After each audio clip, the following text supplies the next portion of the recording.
Bismillahirrahmanirrahim. Assalamualaikum warahmatullahi wabarakatuh.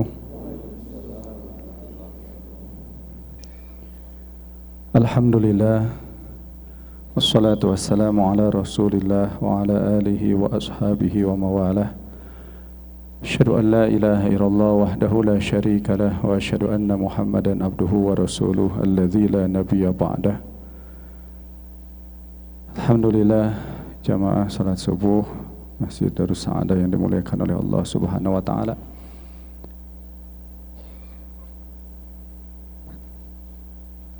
Dalam salah satu hadis Rasul sallallahu alaihi wasallam menyampaikan apa yang terjadi pada masa Bani Israel yang dialami oleh Nabi Musa alaihissalam. Diriwayatkan hadis ini dari seorang sahabat Abu Hurairah radhiyallahu taala anhu dengan sanad yang hasan. Sa'ala Musa rabbahu. Nabi Musa pernah bertanya kepada Allah Subhanahu wa taala. Ada 7 pertanyaan yang 6 Nabi Musa suka. Dan Nabi Musa benar-benar mengamalkannya. Adapun yang ke-7 Nabi Musa membencinya. Apa pertanyaan-pertanyaan tersebut sehingga perlu disampaikan oleh Rasulullah sallallahu alaihi wasallam kepada kita semuanya, saking bernilainya, pentingnya untuk umat Nabi Muhammad sallallahu alaihi wasallam untuk mengamalkannya. Yang pertama adalah, ya Rabb, wahai Allah Subhanahu wa ta'ala, siapakah hambamu yang paling bertakwa? Kalau di dalam Al-Quran Allah Subhanahu wa ta'ala sampaikan, inna akramakum indallahi atqakum. Sesungguhnya orang yang paling mulia di antara kita adalah yang paling bertakwa. Sehingga siapa yang paling bertakwa tersebut? Apa karakter orang yang paling bertakwa? Maka pernah ditanyakan oleh Nabi Musa alaihissalam. Qala, Allah menjawab bahwasanya orang yang paling bertakwa adalah orang yang senantiasa, seorang hamba yang senantiasa mengingat Allah dan tidak pernah lupa kepada Allah.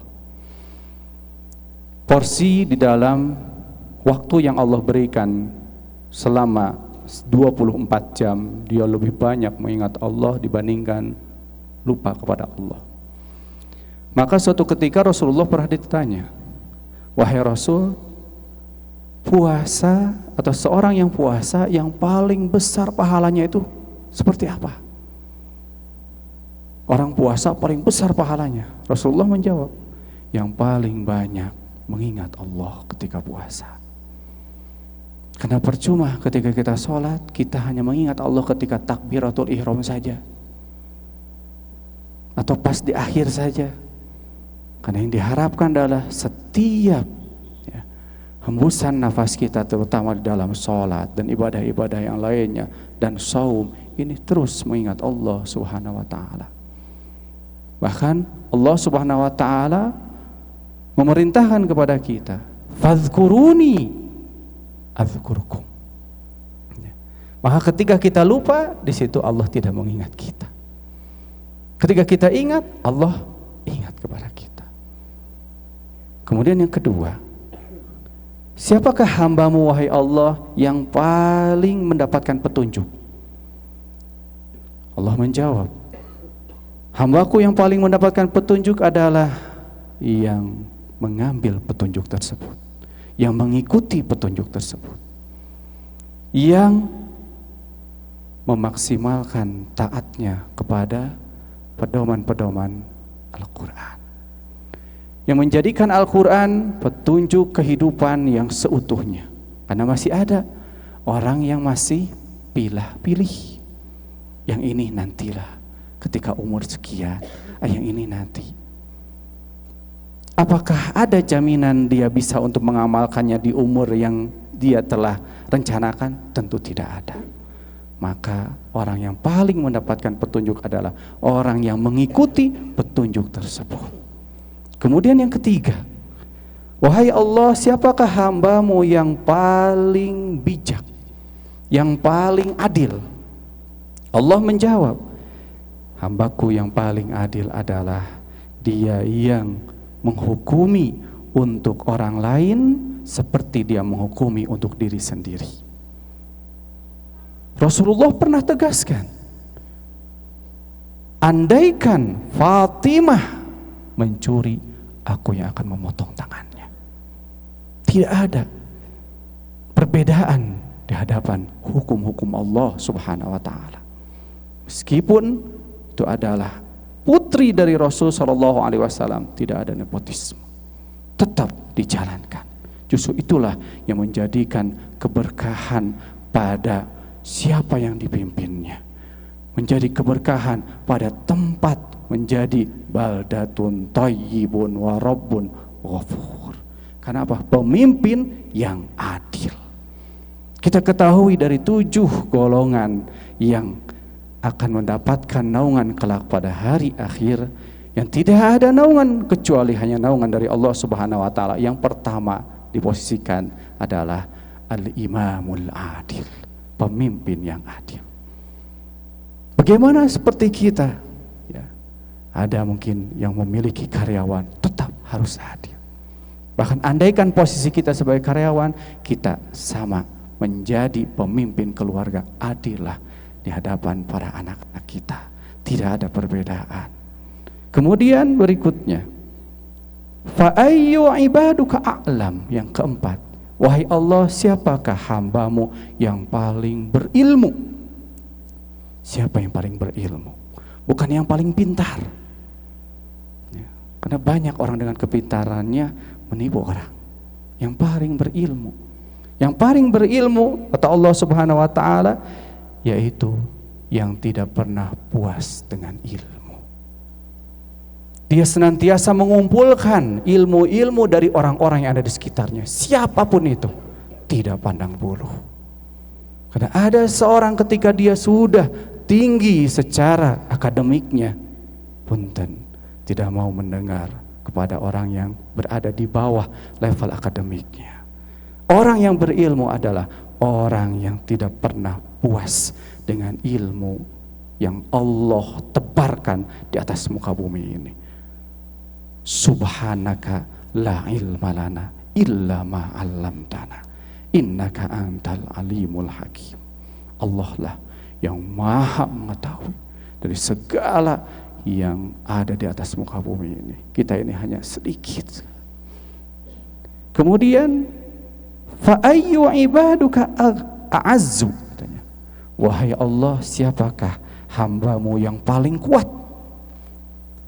Allah menjawab, hambaku yang paling kuat adalah yang ketika dia mampu untuk membalas, tapi dia lebih memilih untuk memaafkan.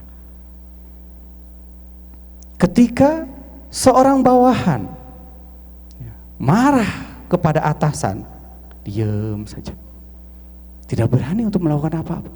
Tapi ketika atasan marah kepada bawahan, dia bisa untuk melakukan apa saja. Seorang anak mungkin marah kepada orang tua, diam. Seorang orang tua marah kepada anak, bisa melakukan apa-apa. Apa? Secara posisi dia lebih kuat. Ketika orang itu mampu untuk membalas atau untuk melampiaskan amarahnya, tapi dia memilih untuk menahan, bahkan dia memaafkan kesalahan siapa yang telah melakukan kesalahan kepada dia, maka itulah orang yang paling kuat. Orang yang paling kuat. Bahkan Rasulullah mendapatkan satu penawaran, ya, di dalam hadis yang disampaikan untuk kita semuanya.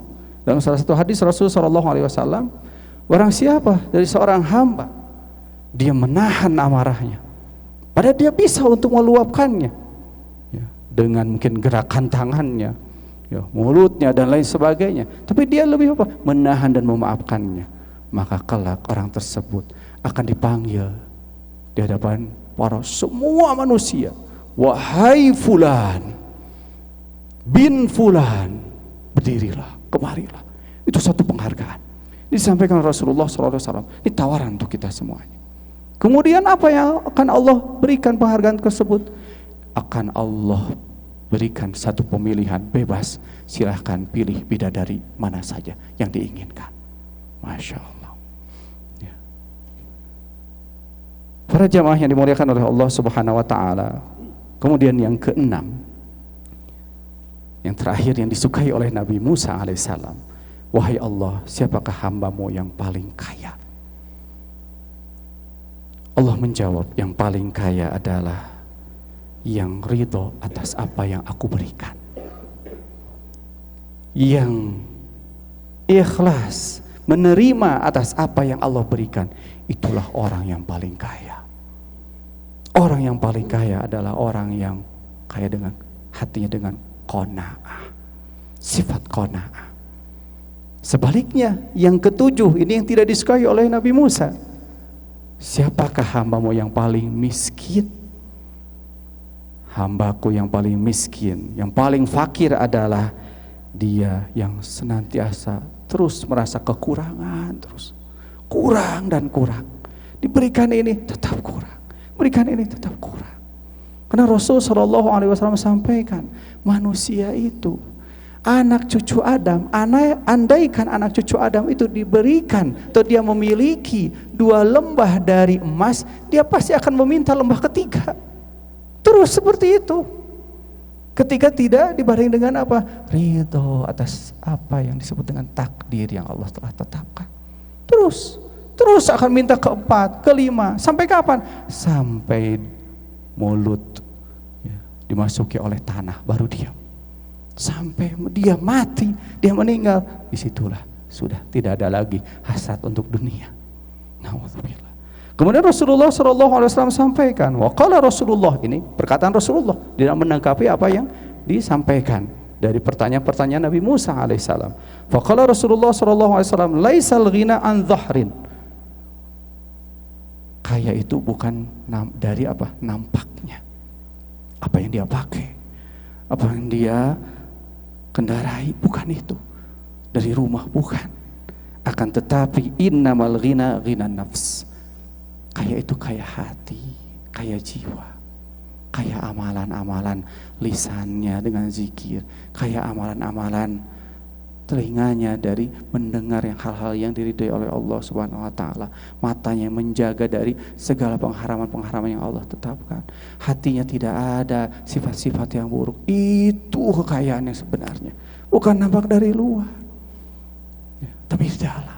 Justru ini akan diberikan kepada siapa saja, bukan hanya untuk orang kaya secara ukuran dunia, orang miskin pun secara ukuran dunia dia bisa mendapatkan kesempatan kaya jiwa, kaya hati.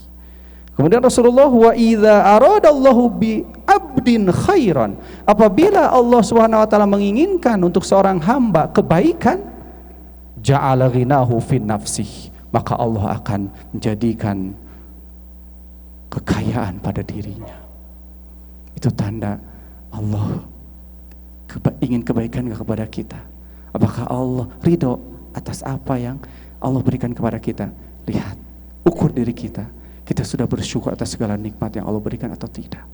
Karena orang-orang yang fokus di dalam mensyukuri nikmat Allah Subhanahu wa Ta'ala, dia akan menerima apapun dan dia akan lebih menyibukkan untuk mensyukuri nikmat yang Allah berikan. Dia tidak mau untuk meminta kembali tambahan. Karena apa? Yang sekarang saja belum untuk disyukuri keseluruhan. Bagaimana kendaraan yang satu, ini kadang dipakai atau tidak. Tapi kalau seseorang punya satu kendaraan, dipakai, manfaatnya. Tidak berat nanti ketika dihisab di hadapan Allah Subhanahu wa Ta'ala. Ini mobil ada sekian, yang paling dipakai cuma yang satu saja. Yang dua gimana, yang ketiga gimana, motor juga. Berat di hadapan Allah Subhanahu wa Ta'ala. Jamaah yang dimuliakan oleh Allah Subhanahu wa Ta'ala, mudah-mudahan ini menjadi satu pengingat untuk kita semuanya dan target untuk kita semuanya untuk menjadi hamba Allah yang dicintai oleh Allah Subhanahu wa Ta'ala. Mudah-mudahan bermanfaat. Mari kita tutup dengan doa kifaratul majlis. Subhanakallahumma wa bihamdika asyhadu an la ilaha illa anta astaghfiruka wa atubu ilaik. Wassalamualaikum warahmatullahi wabarakatuh.